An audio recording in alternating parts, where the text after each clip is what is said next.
आज की जो प्रॉपर्टी है आपकी, और पिछली क्लास में इलेक्ट्रोनेगेटिविटी की बात की थी, उसके फैक्टर इफेक्टिंग की बात की थी बेटा। कौन कौन से फैक्टर इफेक्ट हैं जो इलेक्ट्रोनेगेटिविटी को इफेक्ट करते हैं। इलेक्ट्रॉन गेन एंथैल्पी क्या चीज है? कोई आपका सब्सटेंस है, मतलब कोई आपकी स्पीसीज है जो इलेक्ट्रॉन को लेती है और यहाँ पे आपके पास क्या है, नेगेटिव चार्ज जनरेट करती है। ठीक है, कुछ इस तरह से आपके पास न्यूट्रल स्पीसीज होगी आपकी। ठीक है, प्लस में गैसियस होगी, गैसियस आइसोलेटेड गैसियस। ठीक है, तो इस दौरान जो हीट निकलेगी डेल्टा एच, ये जो डेल्टा एच है उसी को बोलते हैं क्या, इलेक्ट्रॉन गेन एंथैल्पी। और जैसा कि मैंने आपको पहले बताया बेटा कि इलेक्ट्रॉन लॉस और इलेक्ट्रॉन गेन, ये जो दोनों प्रोसेस होते हैं, इलेक्ट्रॉन लॉस प्रोसेस को क्या बोलते हैं, आयनाइजेशन। ये अपन पहले पढ़ चुके हैं। और इस दौरान जो एनर्जी यूज होती है उसको क्या बोलते हैं, ionisation enthalpy, ionisation potential, ionisation energy, सभी इसी के नाम होते हैं।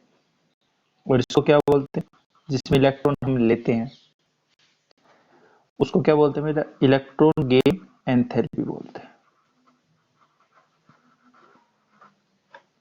Electron gain enthalpy. तो जो इलेक्ट्रॉन गेन एंथैल्पी है ये आपका एक्सोथर्मिक है, जबकि आयनाइजेशन एंथैल्पी है बेटा वो आपका कैसा है, एंडोथर्मिक प्रोसेस है।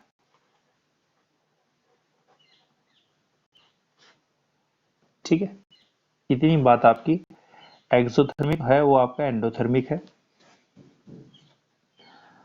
तो डेफिनेशन अगर लिखें इलेक्ट्रॉन गेन एंथैल्पी की तो क्या लिखेंगे, दोनों ही प्रोसेस आपके किस में होते हैं बेटा, आइसोलेटेड गैसीय स्टेट में होते हैं। क्योंकि गैसीय स्टेट में हमें पता है इंटरमोलिकुलर फोर्सेस क्या होते हैं, वीक होते हैं। उनके बीच में जो डिस्टेंस है, इंटरमोलिकुलर डिस्टेंस, वो क्या होती है, ज्यादा होती है। ज्यादा होने से यहाँ पे क्या होता है कि आपके जो एटम्स है वो आइसोलेटेड होते हैं, उनके ऊपर इंटरेक्शन करना काफी इजी होता है। ठीक है, तो इलेक्ट्रॉन गेन एंथैल्पी की जो डेफिनेशन है वो क्या है कि एनर्जी रिलीज्ड, एनर्जी रिलीज होगी। जैसे कि मैंने आपको पहले बताया कि इलेक्ट्रॉन गेन एंथैल्पी जो है वो आपका एक्सोथर्मिक प्रोसेस होता है। तो energy released when a neutral isolated gaseous atom accept an extra electron to form gaseous negative ion, जिसको हम एनाइन बोलते हैं। ठीक है, known as electron gain enthalpy, उसको हम क्या बोलते हैं, इलेक्ट्रॉन गेन एंथैल्पी बोलते हैं।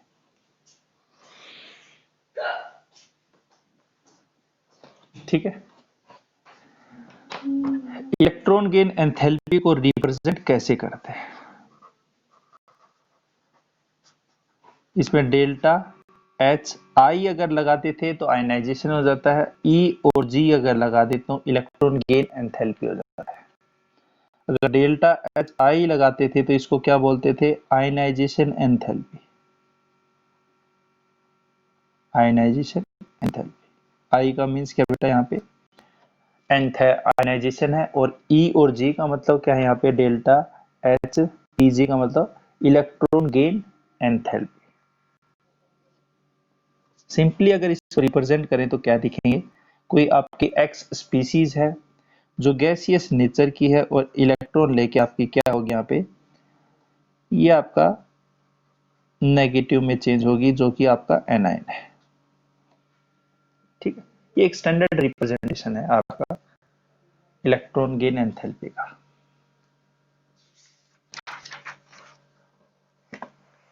ठीक है भाई,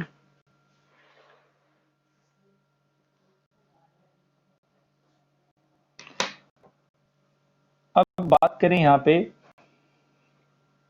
कि कौन कौन से फैक्टर इफेक्टिंग है जो कि इलेक्ट्रॉन गेन एंथैल्पी को इफेक्ट करते हैं। तो हेडिंग लिखो, फैक्टर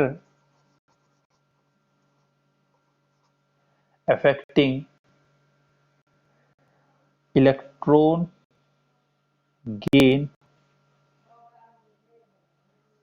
एंथैल्पी।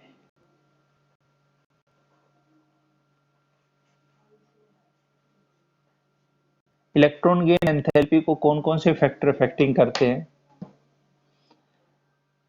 एक तो आपका फैक्टर इफेक्टिंग बेटा यहाँ पे इफेक्टिव न्यूक्लियर चार्ज। ठीक है, दूसरा फैक्टर इफेक्टिंग कौन सा है, एटॉमिक साइज। तीसरा फैक्टर इफेक्टिंग इलेक्ट्रॉनिक कॉन्फ़िगरेशन।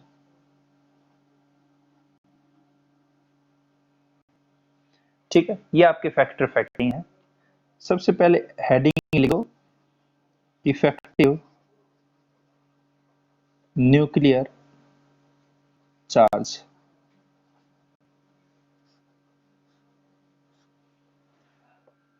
तो पहला फैक्टर इफेक्टिंग है इफेक्टिव न्यूक्लियर चार्ज।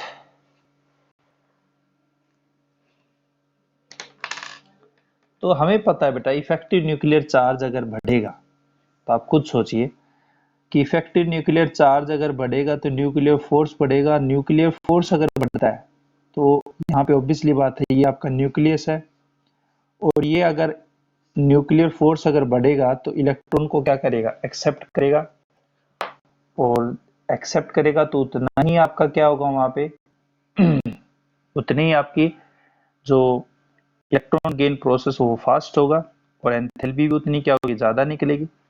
तो जो electron gain effective nuclear charge जो है वो आपका क्या है, डायरेक्टली प्रोपोर्शनल होता है किसके, इफेक्ट आपका इलेक्ट्रॉन गेन एंथैल्पी के।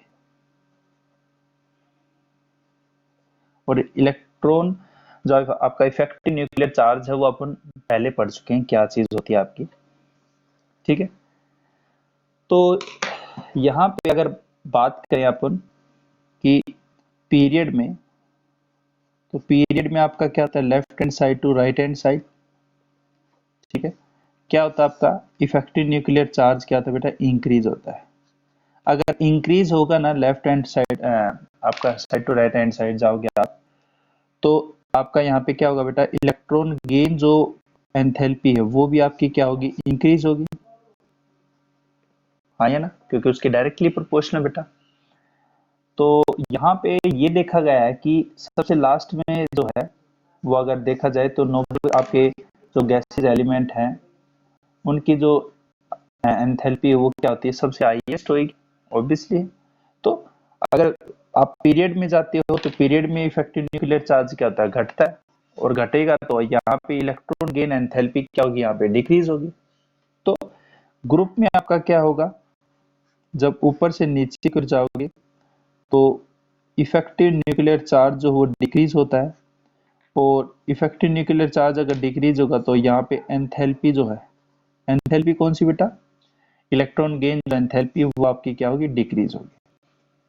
ओवरऑल मोरल ऑफ स्टोरी आपका क्या निकला यहाँ पे कि ये जो पीरियड है उसके अंदर इलेक्ट्रॉन गेन एंथैल्पी बढ़ेगी, जबकि ग्रुप में आपकी क्या होगी बेटा, घटेगी। ठीक है, अब बात करें यहाँ पे सेकेंड एटॉमिक साइज की। एटॉमिक साइज अब आप यही बिल्कुल इनडायरेक्टली आपको कह दिया जैसे, तो यहाँ पे जैसे आप ग्रुप में जाते हो तो ग्रुप में जैसे ऊपर से नीचे कर जाए तो यहाँ पे आपका एटॉमिक साइज क्या है बेटा, बढ़ेगा। अब कुछ सोचो, अगर एटॉमिक साइज बढ़ेगा तो न्यूक्लियस जो है वो उसकी क्या हो रही है, सेल बढ़ती जा रही है, और सेल बढ़ती जा रही है तो आउटर मोस्ट जो आपके इलेक्ट्रॉन हो उसके ऊपर जो फोर्सेस है वो आपका क्या हो गया, न्यूक्लियर फोर्स क्या हो रहा है, कम लग रहा है। हाँ या? तो एटॉमिक साइज बढ़ने से न्यूक्लियर फोर्स क्या लग रहा है, डिक्रीज हो रहा है। अगर ये डिक्रीज होगा तो अभी बात की ये डायरेक्टली प्रोपोर्शनल होता है, अगर ये डिक्रीज होगा तो एंथैल्पी जो है वो भी आपकी क्या हो जाएगी, डिक्रीज हो जाएगी। जबकि ग्रुप में आपका पीरियड में आपका क्या होगा, उल्टा हो जाएगा। पीरियड में हमें पता है कि left hand side to right hand side जाते हैं तो आपका यहाँ पे क्या होता है बेटा,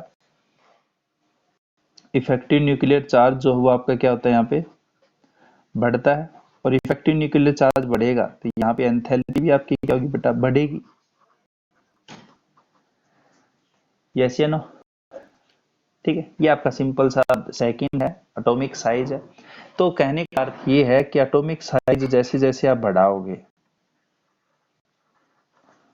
उतनी ही आपकी इलेक्ट्रॉन गेन एंथैल्पी है वो आपकी इनवर्सली प्रोपोर्शनल हो जाएगी। और पहले में आपका क्या था, effective nuclear charge, effective nuclear charge बढ़ेगा तो न्यूक्लियर फोर्स बढ़ेगा, और न्यूक्लियर फोर्स बढ़ेगा तो इलेक्ट्रॉन गेन एंथैल्पी वो उसकी क्या हो जाएगी, डायरेक्टली प्रोपोर्शनल हो जाएगी। अब बात करें आपका जो थर्ड है, थर्ड आपका कौन सा है, इलेक्ट्रॉनिक कॉन्फ़िगरेशन।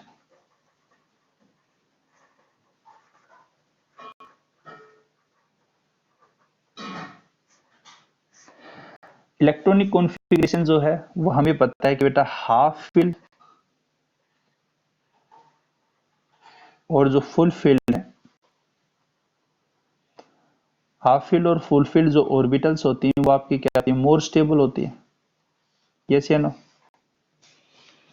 हाफ फील्ड और फुल फील्ड जो ऑर्बिटल्स हैं वो आपकी कैसी बेटा, मोर स्टेबल है। मोर स्टेबल होगी तो यहाँ पे अगर हम इलेक्ट्रॉन लेना भी चाहे तो ये नहीं लेगा, क्योंकि इसकी स्टेबिलिटी जो वो होगी वो क्या होगी, अनडिस्टर्ब हो जाएगी। तो यहाँ पे डिस्टर्ब होगी तो यहाँ पे सीधी सी बात है बेटा, यहाँ पे हाफ फील्ड और जो आपके फुलफिल्ड जो ऑर्बिटल्स होती हैं ये लेस टेंडेंसी करती हैं इलेक्ट्रॉन को एक्सेप्ट करने के लिए। ठीक है, तो दे हैविंग लेस टेंडेंसी, यहाँ पे क्या होगी, लेस टेंडेंसी होगी टू एक्सेप्ट इनकमिंग इलेक्ट्रॉन।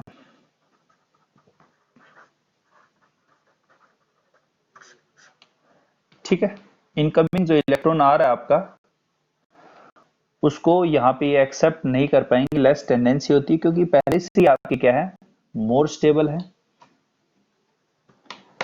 ठीक है, और इनके अलावा जो है आप